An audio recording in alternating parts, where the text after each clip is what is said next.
Buenas noches, gracias por estar en sintonía de Canal 12 y escucharnos a través de Radio Sonora 104.5. Bienvenidos en este miércoles 28 de junio. Soy Ana Yancy Clavel. Y yo soy Roxana Webb. Muchas gracias por sintonizarnos. Vamos ahora con los titulares. Pollo Campestre, orgullosamente hecho en El Salvador, presenta los titulares de Noticiero Hechos Estelar. Monseñor Gregorio Rosa Chávez, auxiliar del San Salvador, y es el primer cardenal de El Salvador. Monseñor Gregorio Rosa Chávez se convierte en el primer cardenal en la historia del Salvador en una ceremonia que desbordó emociones entre la feligresía. Se produce el enfrentamiento con miembros de la policía y estos sujetos. Arrecian los enfrentamientos entre grupos criminales y la policía. Un nuevo intercambio de disparos dejó 4 muertos. Entérese dónde ocurrieron los hechos. 117 casos confirmados de influenza AH3N2 y las autoridades de salud estarían a punto de decretar emergencia por epidemia. La Fiscalía recibió una petición para que se investigue a 177 anteriores y actuales funcionarios por presuntos actos de corrupción. Tenemos la historia de un grupo de jóvenes que inició su propio negocio para apoyar económicamente a estudiantes de escasos recursos. En Venezuela emiten orden de captura y difusión roja a Interpol contra piloto acusado de atacar la sede del Tribunal Supremo. Y saludamos a nuestros equipos. Vamos a iniciar saludando a Inmar Batres, quien nos tiene información desde la Plaza Salvador del Mundo. Además, desde Venezuela, nuestra colega de La Voz de América, Carolina Alcalde, que nos va a presentar un informe sobre la situación que se vive en ese país más adelante. Vamos a iniciar ahora con el detalle de las noticias. El saldo de un nuevo enfrentamiento entre las autoridades y supuestos miembros de estructuras criminales en el cantón Ayagualo del municipio de Santa Tecla. Raúl Hernández nos cuenta.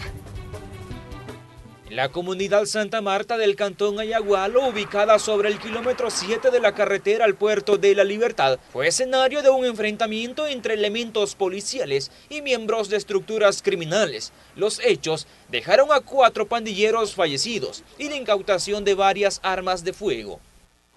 Pues un grupo de sujetos sale corriendo, huyendo hacia las montañas y precisamente otro grupo táctico de la policía venía por ese lado hacia la comunidad para efecto de hacer el procedimiento debido, y es donde se produce el enfrentamiento con miembros de la policía y estos sujetos. Armas se han encontrado hasta el momento 3 armas y se ha encontrado también aparentemente lo que podría ser un fusil AK-47. Durante varias horas, elementos policiales y del ejército desarrollaron un operativo en esa comunidad en busca de ilícitos, tal como lo muestran estas imágenes aéreas captadas por el dron de Red Salvadoreña de Medios. El enfrentamiento ocurrió en una zona boscosa cercana a la comunidad y, de acuerdo a lugareños, entre los fallecidos se encuentran palabreros de pandillas. Se escucharon varios disparos. Sí, desde que entraron se oía el gran montón, como que era a ver qué el montón de disparos allí. ¿Cómo cuántos eran? Sí, no le puedo decir, mire, fueron 10 porque se oía la descarga seguidito, y como policías han entrado un gran montón. Eso es lo que a uno le entiende. ¿La zona aquí cómo es? Sí, aquí es bien tranquilo usted ahí. No es la primera ocasión que ocurre un hecho similar. Hace un año varios miembros de pandillas fallecieron en otro altercado con autoridades. En el lugar se observa el accionar de estos grupos. Acá en este caserío cantón operan estos grupos así armados. Sí, este es uno de los lugares conocidos como de alto riesgo. Anteriormente, el año pasado sí ya se dio otro caso similar acá, pero hasta ahora ha vuelto a resurgir. Este año es de esta magnitud, es el primer, como le repito, ¿verdad? De acuerdo a datos oficiales, en lo que va del año se reportan más de 300 enfrentamientos que han dejado a más de 200 pandilleros fallecidos. Con imágenes de Ricardo Tobar, informó Raúl Hernández. En un hecho confuso, un joven identificado como Kevin Alexander Flores Torres, de 18 años, fue trasladado por Cruz Verde a un centro asistencial con lesiones, mientras que su padre, José Alfredo Flores, de 52 años, falleció en el hospital debido a la gravedad de las heridas, luego de un intercambio de disparos con las autoridades en Acajutla, Sonsonate. Un llamado al 911 alertando de una persona con una escopeta en el cantón San Julián fue lo que obligó a que un grupo de tarea conjunta se desplazara a la zona. Al llegar fueron sorprendidos con disparos desde adentro de una vivienda, resultando lesionado un agente de la Policía de Turismo y un elemento de la Fuerza Armada. Se pidió refuerzo y tras la presencia policial el intercambio de disparos inició. Elementos del sistema, es decir, 3 de la policía, 1 de la Fuerza Armada y 2 de ellos que han salido lesionados, el padre de los 4 menores y uno de ellos que lleva una lesión en el brazo. Siempre en Sonsonate, en la carretera hacia Acajutla, la Fiscalía General reportó un intercambio de disparos que dejó un supuesto pandillero fallecido. En la madrugada de lunes fue localizado el cuerpo de una mujer en el Boulevard Luis Poma de Antiguo Cuscatlán, que a falta de documentos no logró ser identificada. Hoy se conoció que se trata de una presunta pandillera llamada Jocelyn alias La Chiqui, procedente del barrio San Jacinto. Según las autoridades, la joven fue investigada por supuestas extorsiones, pero su caso nunca llegó a los juzgados y habría sido una pugna con la estructura a la que presuntamente pertenece la causa de su asesinato. Nuestro compañero Ingmar Batres nos presenta cifras actualizadas sobre homicidios registrados en lo que va del año. Adelante, Ingmar.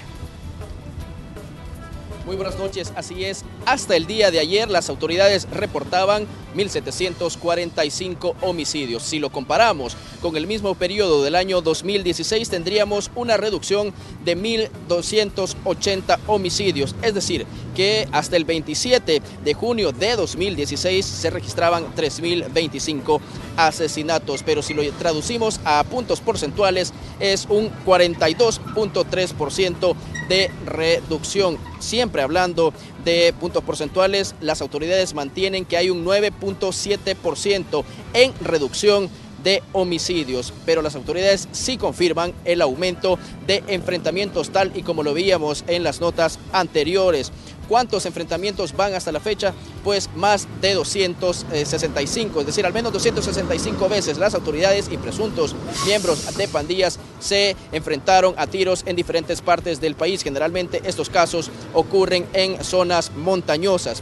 ¿Cuántos pandilleros habrían fallecido producto de esos intercambios? Pues al menos 221 pandilleros. Si la cifra continúa así, sería siempre inferior a la del año 2016. Por supuesto, nosotros siempre le estaremos dando seguimiento a estos números, ¿no?, que se generan debido a la violencia que enfrenta el país. Compañeras. Muy bien, gracias, Ingmar, por presentarnos estas cifras actualizadas. Buenas noches. Buenas noches. Y 5 sujetos fueron capturados en las últimas horas durante un procedimiento realizado en Ciudad Arce, en el Departamento de la Libertad. Los detenidos enfrentan la justicia por los delitos de organizaciones terroristas, tenencia ilegal de armas de fuego y droga. Tenían armas de fuego, eran 6 sujetos, ¿verdad? Solo se les encontró una escopeta hechiza, al cual dispararon a los agentes con también un fusil AK, que todavía andamos en la búsqueda de él, ¿verdad? Se capturaron estos sujetos, más otros más que están en el hospital, encontrándole droga, ¿verdad? Y como le digo, son reos ausentes de un proceso de extorsión y privación de libertad. Dimos a la búsqueda, como le digo, con este plan que se ha ordenado a nivel superior de la policía, y directamente andamos buscando a los sujetos donde ellos habitan, donde ellos se movilizan. La patrulla de Ciudad Obrera pues lo localizó. Y el Observatorio Latinoamericano sobre la Trata y Tráfico de Personas denunció que la región de Centroamérica es propensa para que se cometan estos delitos. En El Salvador, en 3 años se registraron 62 casos de trata de personas, siendo las principales víctimas los niños y las mujeres. En la mayoría de los casos son utilizados para la explotación laboral y sexual. El 57% de los casos de trata detectados en la región fueron con fines de explotación sexual. El 16% con fines de explotación laboral y el 27% con propósitos diversos, la mayoría con fines de explotación de la mendicidad. En el 58% de los casos de personas detectadas, las víctimas eran niñas, niños y adolescentes. Y de este 58%, el 51% eran niñas. Y en otro orden, el problema del desplazamiento forzado por amenaza de pandillas ya lo está percibiendo Canadá. Así lo confirmó la embajadora de ese país en El Salvador durante la entrevista de Hechos AM. Pese a que no existe un programa de refugiados o apoyo a este tipo de situaciones, la diplomática dijo que hay un buen número de salvadoreños que están solicitando migrar hacia Canadá, aunque aclaró que los requisitos, filtros y evaluaciones son exigentes. Mi país es como mi casa, ¿cierto? Y yo no doy el doble de la llave de mi casa a cualquiera. Entonces el proceso es riguroso para que aceptamos gente. Los agentes de inmigración van a analizar caso por caso si un salvadoreño quiere refugio porque es víctima de... Y con esta información hacemos nuestra primera pausa comercial. En minutos, todo lo que se vivió durante la ceremonia de investidura del cardenal Gregorio Rosa Chávez.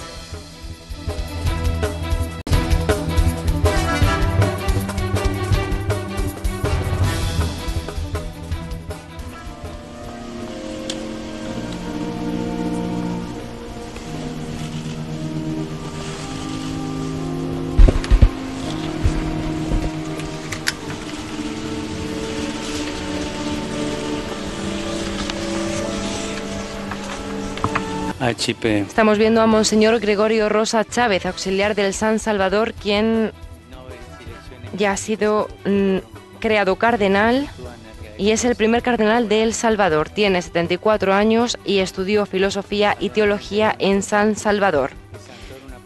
Fue nombrado el 17 de... Este es el preciso momento en que Monseñor Gregorio Rosa Chávez fue nombrado cardenal. Desde hoy se suma al colegio cardenalicio de la Iglesia Católica, integrado por 225 cardenales. 121 de estos son electores con derecho a votar a un pontífice en un futuro cónclave y 104 no electores que no podrán participar en la elección al haber superado los 80 años.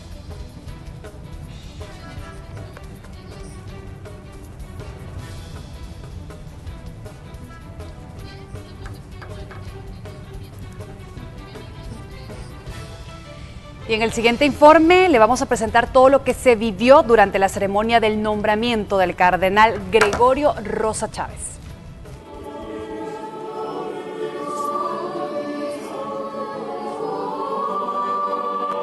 Eran las 4 de la tarde en Roma y las 8 de la mañana en El Salvador. La Basílica San Pedro en Roma estaba repleta de personas de diferentes partes del mundo, a la espera de la creación de 5 nuevos cardenales. Entre ellos, Monseñor Gregorio Rosa Chávez. Al llegar su turno, caminó fijamente hacia el altar. Ahí lo esperaba el Papa Francisco. De rodillas recibió la investidura cardenalicia.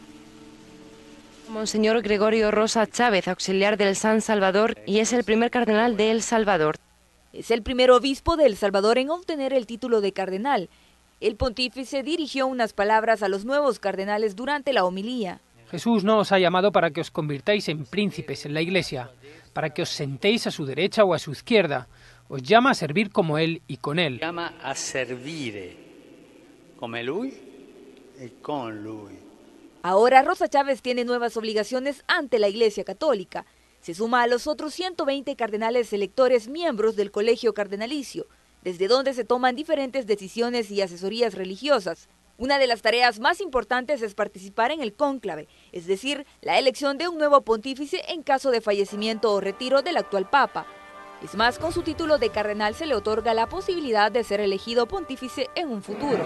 La gente que ama esta iglesia nuestra, que ama a sus pastores, sobre todo Monseñor Romero, y que quiere pues seguir caminando, inspirado por él, también por el Papa Francisco, que tanto nos ha animado en este camino. Tras terminarse la ceremonia, el Papa Francisco junto a los nuevos cardenales realizaron una visita al Papa Benedicto XVI en el monasterio del Vaticano. Conversó con ellos en su idioma y luego les dirigió unas palabras y les dio la bendición. Como parte del simbolismo del cargo, cada uno de los cardenales fue designado en una de las históricas iglesias de Roma. El escudo que identifica a Monseñor Rosa Chávez como cardenal es muy particular. Está acompañado con el lema «Cristo es nuestra paz», situado al pie de 4 cuadros. El primero de ellos, una estrella de 7 picos que expresa la devoción a la Virgen María. Seguido una palma que simboliza el martirio de la Iglesia Católica. Un tercero tiene un ramo de romero que expresa la cercanía con el beato Monseñor Óscar Romero, quien fue muy cercano del ahora cardenal y quien fue uno de los líderes de la causa del mártir. Y un cuarto cuadro con 2 manos recuerda la preferencia por los pobres. Este es un informe de Kelly Ábrego. Y en El Salvador la transmisión de la ceremonia se vivió con alegría. Decenas de feligreses se reunieron en la parroquia San Francisco para presenciar el nombramiento del cardenal Gregorio Rosa Chávez. El Salvador ya tiene cardenal.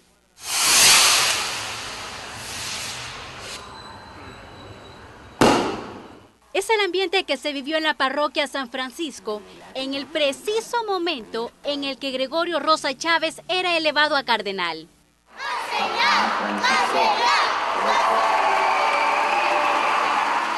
Expresiones que reflejaban la emotividad de su nombramiento. Incluso, hasta las palabras se quedaron cortas al describir el acontecimiento. Eso creo que es una linda experiencia para todo obispo.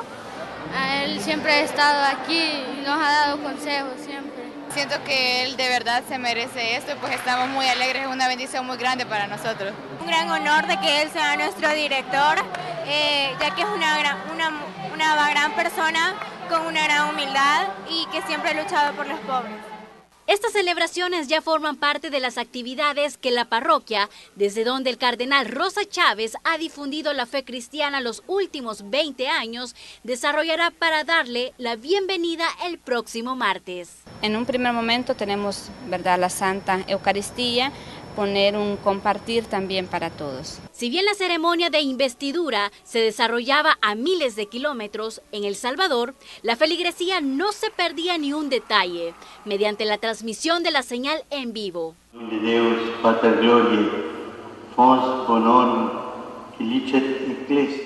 Ahora el cardenal salvadoreño deberá asumir nuevas responsabilidades como miembro del Senado del Papa Francisco.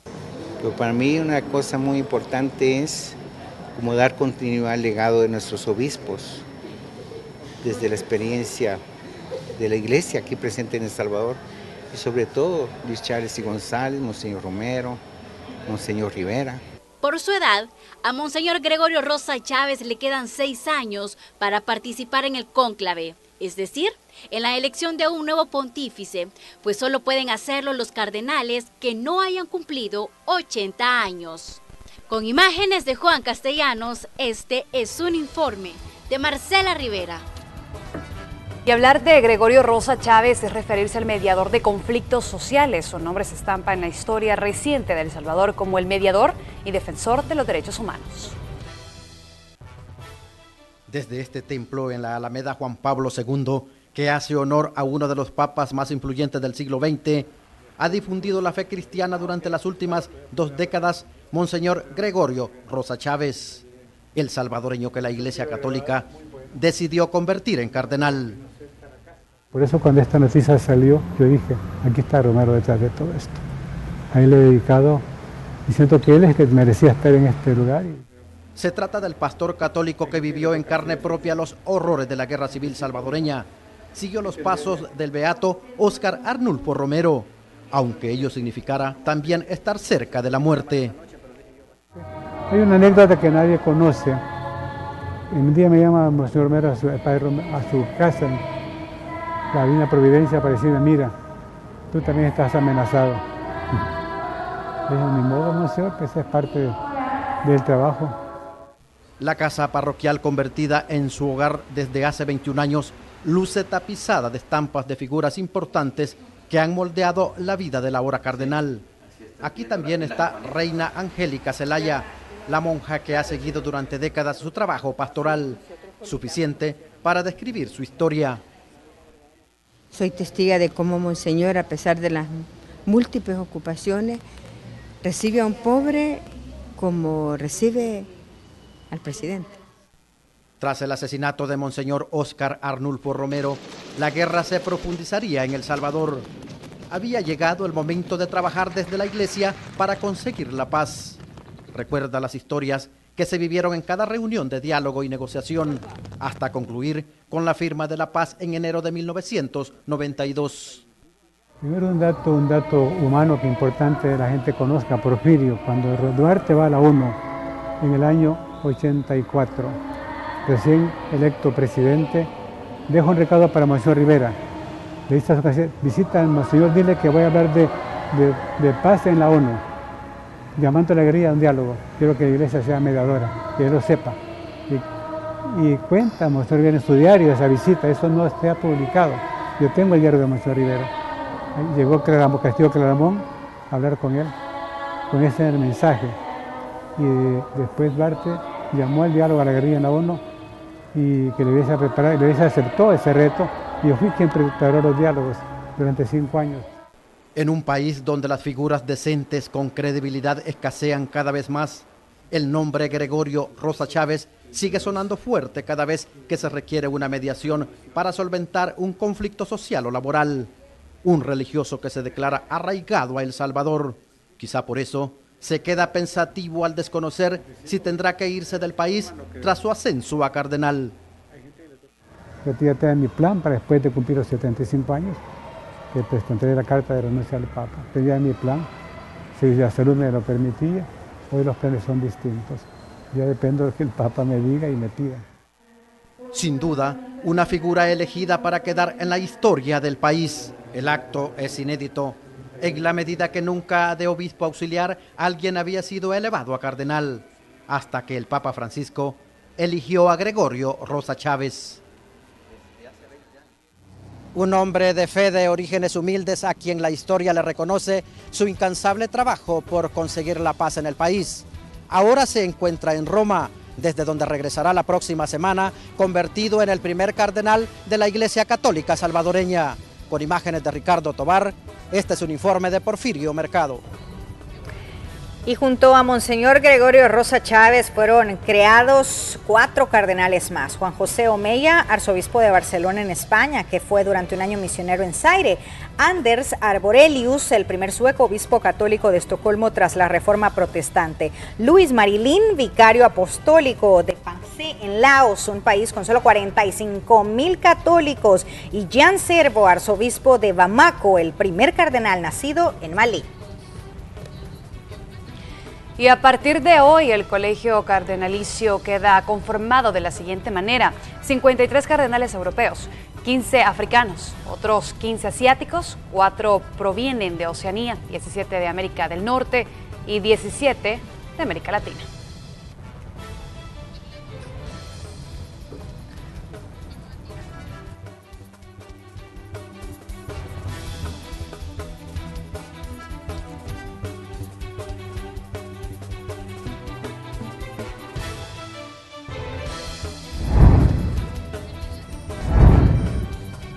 Y son las 8 de la noche con 26 minutos y vamos con una información en desarrollo. Un accidente se ha registrado sobre la carretera al puerto, esto a pocas cuadras de la entrada de Zaragoza. Se trata de un bus, de hecho la Cruz Verde ha compartido imágenes y videos sobre este accidente en Zaragoza. Se trata de un bus de la ruta 152, repetimos, sobre la carretera al puerto a pocas cuadras de la entrada de Zaragoza. Este fuerte accidente de un autobús. De hecho, uno de nuestros equipos se ha trasladado hasta ese lugar para llevarle a usted más adelante o en futuras emisiones más información con respecto a este nuevo accidente vial. Casos confirmados de AH3N2 superan el centenar. En minutos le contamos cuáles podrían ser las acciones de las autoridades.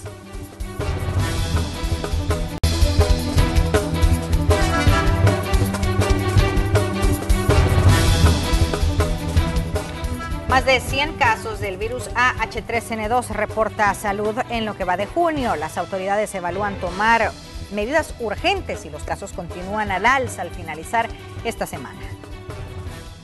podría haber la posibilidad de una alerta para más preventiva. Los centros de salud continúan abarrotados de población con enfermedades respiratorias agudas. Solo del virus AH3N2 ya se confirman 117 casos y las autoridades están a un paso para decretar emergencia por epidemia. Lo que ustedes conocen cuando hay una alerta estratificada, que nosotros hay que activar las comisiones municipales, ¿verdad? Para que las comisiones municipales de protección civil vigilen de que están cumpliendo con las indicaciones del Ministerio de Salud, y vamos a seguir mapeando estas enfermedades en cada uno de los 262 municipios. En la misma propuesta que podríamos hacer para alerta, ahí vamos a incluir neumonía, vamos a incluir diarreas, vamos a incluir incluso dengue, porque estamos en el momento de las lluvias y puede subir el dengue.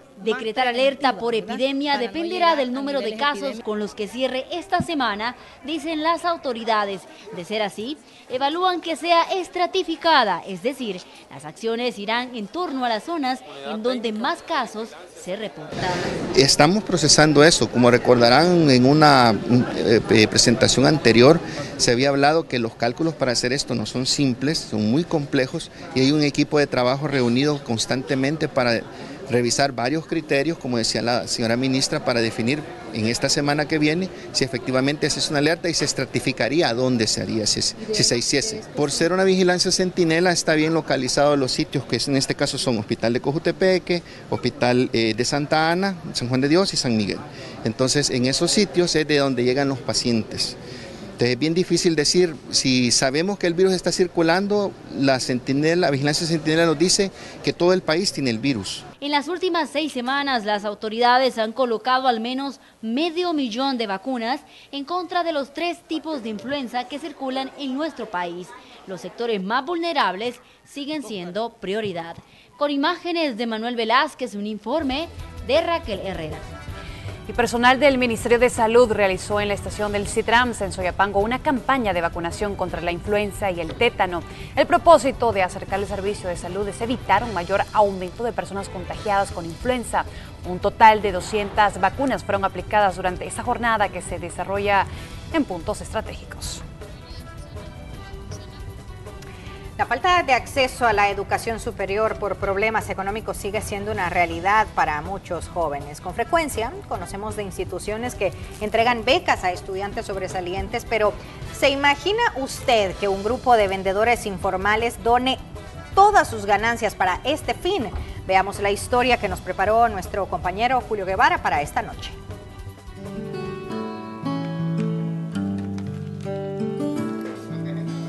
El día inicia y a pesar que son sus vacaciones, Nancy no deja de repasar sus libros y cuadernos.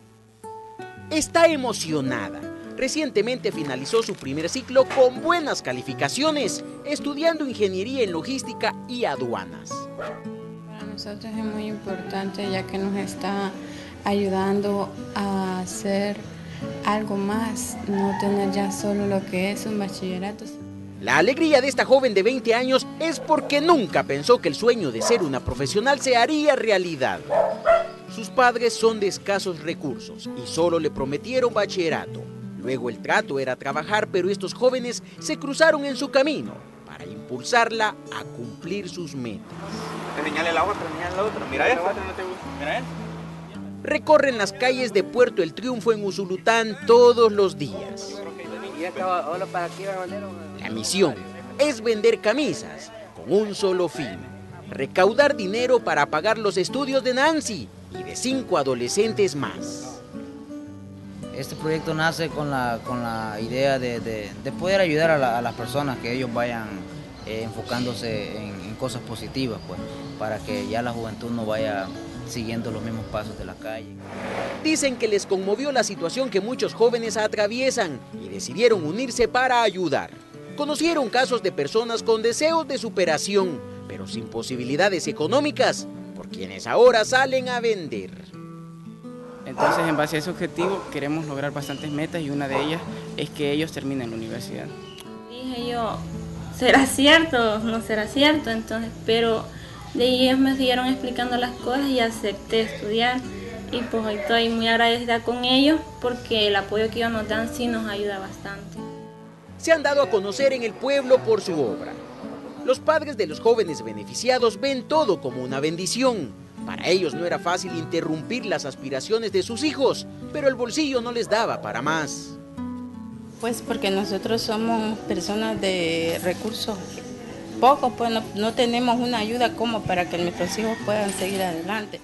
No, yo me siento feliz porque mi hija está estudiando, mi hija va a superar todo adelante, va a ser una profesional primeramente Dios. Aseguran que en un momento muchos dudaban de sus intenciones, pero ahora han ganado cariño y respeto. Agregan que la venta de camisas va en aumento, al punto que en ocasiones el dinero recaudado supera las proyecciones y deciden comprar productos de primera necesidad para llevarlos a familias que encuentran en su paso sufriendo necesidades. Con imágenes de Alfredo López, Julio Guevara, Noticiero Hechos. El gobierno inauguró en Sonsonate la reconstrucción del complejo educativo Salinas de Ayacachapa. Este es el cuarto centro escolar que se interviene en este departamento con el Plan Escuelas Integradas por la Paz. Lo que se busca es que los jóvenes tengan un espacio que sea más llamativo para evitar la deserción escolar y la violencia. Para la remodelación se invirtieron más de $654,000.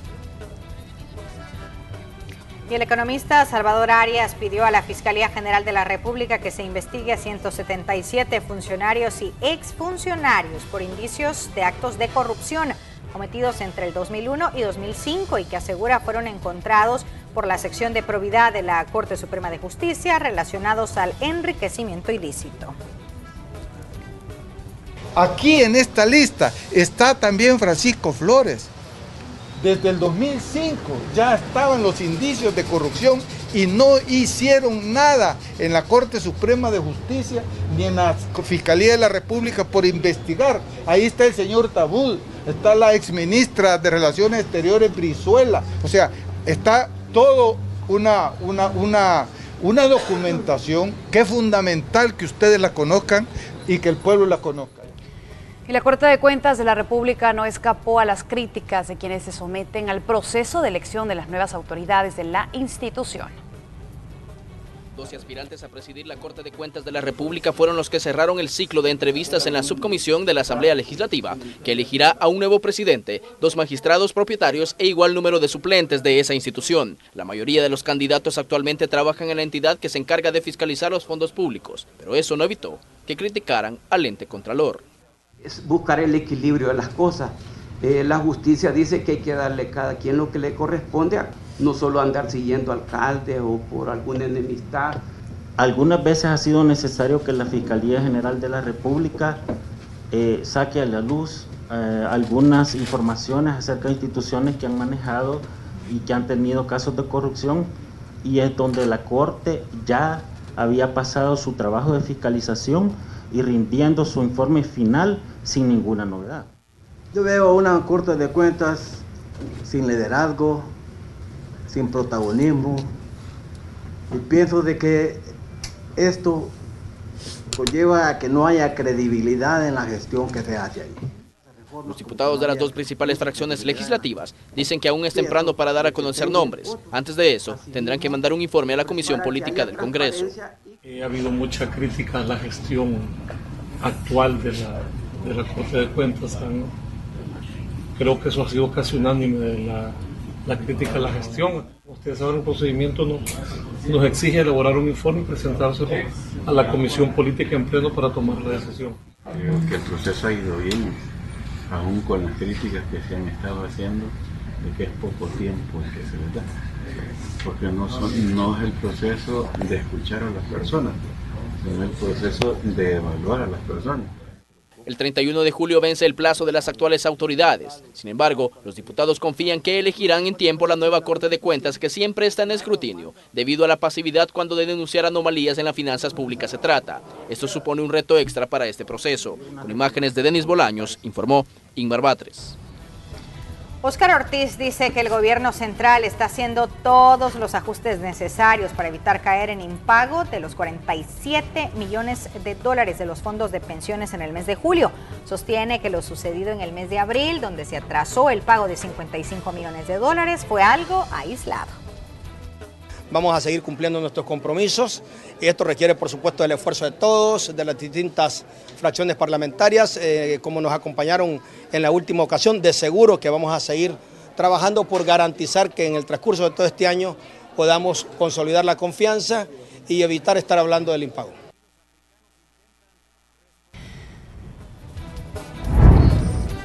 Y como ya se lo adelantábamos, uno de nuestros equipos se trasladó hasta el lugar del accidente de autobús en la entrada de Zaragoza. Ahí en el lugar se encuentra Kelly Ábrego y nos cuenta. Adelante, Kelly. Buenas noches, compañeras. Así ya nos encontramos justamente en el kilómetro 20 y medio de la carretera que conduce al puerto de la Libertad. Acá un accidente de tránsito se ha registrado. Al parecer 8 personas han resultado lesionadas en este punto. Precisamente por ello me encuentro con Luis Guinea de Cruz Verde, quien nos ampliará más al respecto. Luis, coméntenos qué fue lo que sucedió en este punto.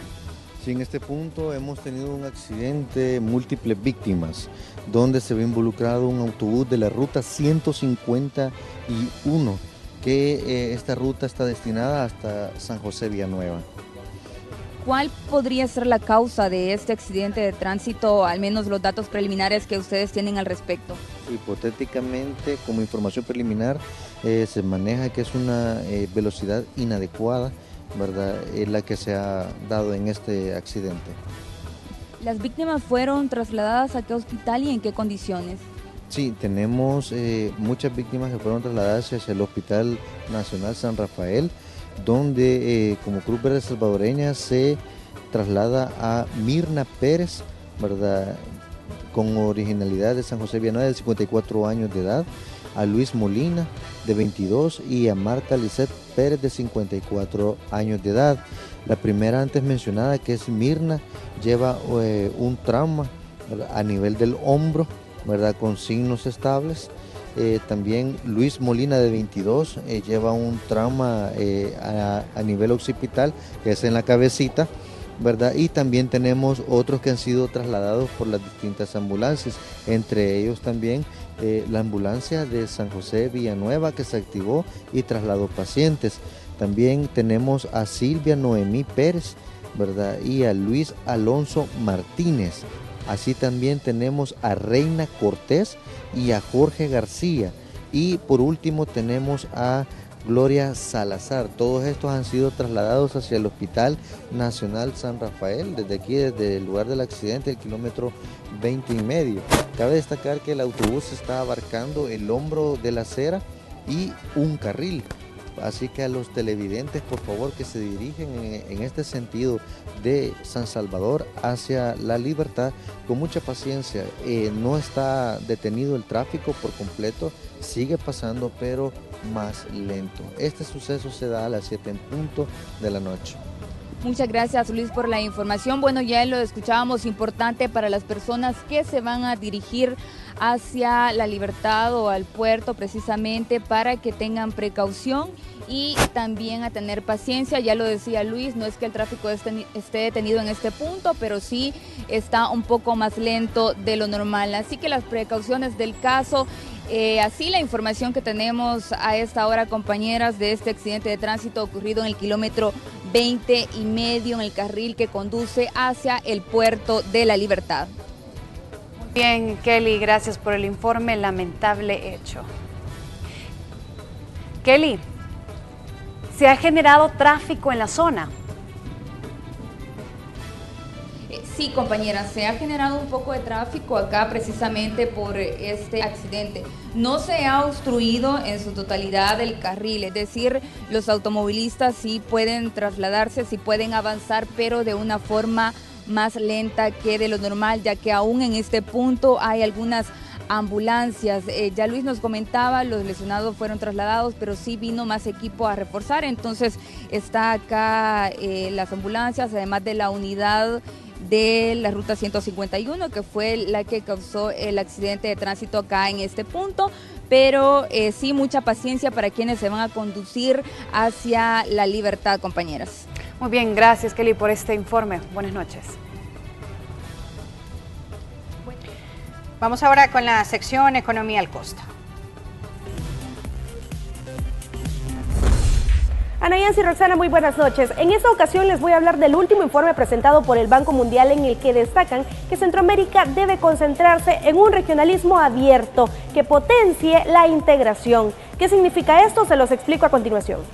La integración económica y la agilización del comercio son cruciales para el futuro de la región según el Banco Mundial. Esto haría que se mantenga la transformación social. Sin embargo, la integración regional no es suficiente, sino que se debe mirar hacia afuera. En el año 2000, cada país tenía en promedio 4 acuerdos de libre comercio con otras naciones de la región. La cifra subió a 10 en 2013. Pese a ello, el porcentaje de exportaciones siguió siendo del 20% en promedio. Hay obstáculos según el Banco Mundial y se centran en la carencia de infraestructura y la falta de homogeneización de normas y procedimientos. Veamos casos concretos. La velocidad promedio de un camión de mercancías en Centroamérica es apenas de 17 kilómetros por hora y enviar un contenedor marítimo desde la costa este de Estados Unidos a Centroamérica es más costoso que hacerlo a Indonesia. Además, las exportaciones dentro de la región son muy bajas comparadas con las que se hacen a otras regiones. El Banco Mundial se desmarca de los llamamientos al proteccionismo impulsados por el presidente de Estados Unidos Donald Trump a la Casa Blanca y la victoria del Brexit en el Reino Unido, asegurando que la agenda de integración debe ser a largo plazo. Recuerda la preocupación sobre el impacto en Latinoamérica de estas acciones contra la globalización. De acuerdo a proyecciones también del Banco Mundial, Centroamérica crecería este año un 0.8%, saliendo de la recesión. Para los próximos 2 años, la proyección es a crecer un 2%. Con esta información regreso con ustedes, compañeras. Buenas noches. Buenas noches para ti también, Crisia Recinos, con la sección Economía al Costo. Y hoy es miércoles de alegría porque se jugó la lotería y estos son los ganadores del sorteo Pozo número 64. El primer premio de $100,000, el número fue vendido en la agencia San Salvador, el número ganador 26042. El segundo premio de $20,000, el número ganador 14921 y fue vendido en agencia San Salvador. Y el tercer premio de $10,000, el número ganador 27756 y fue vendido en agencia Santa Tecla. Y en otro tema tenemos importante información del clima con el meteorólogo Saúl Delao. Buenas noches, adelante.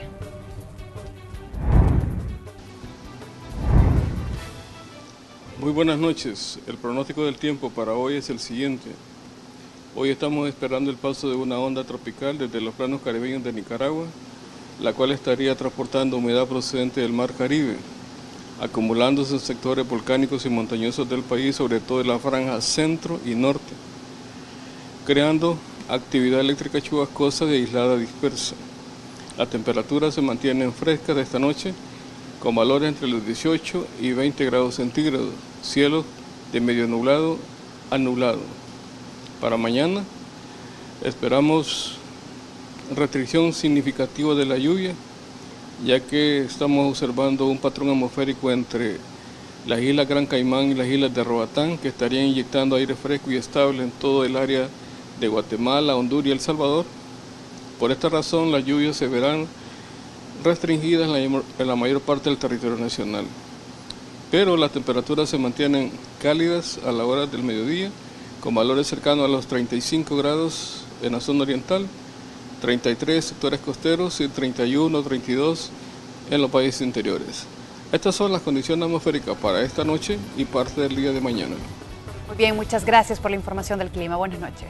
Vamos nosotros a una nueva pausa comercial. En minutos, autoridades venezolanas buscan al piloto acusado de atacar el Tribunal Supremo.